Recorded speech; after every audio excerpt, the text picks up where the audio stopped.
Panginoon, hinihiling ko po na pagpalain ninyo ang taong nanonood at nakikinig ngayon. Pagkalooban niyo po siya ng mabuting kalusugan. Bigyang tugon ang kanyang mga panalangin ayon sa inyong kalooban.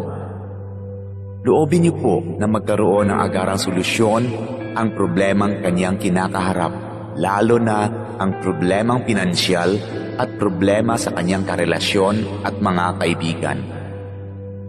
Ilayo niyo po siya sa tukso na kasalanan at lahat na uri ng kapahamakan.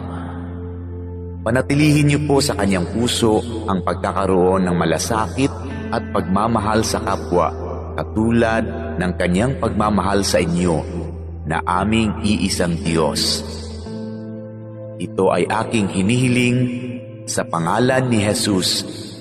Amen.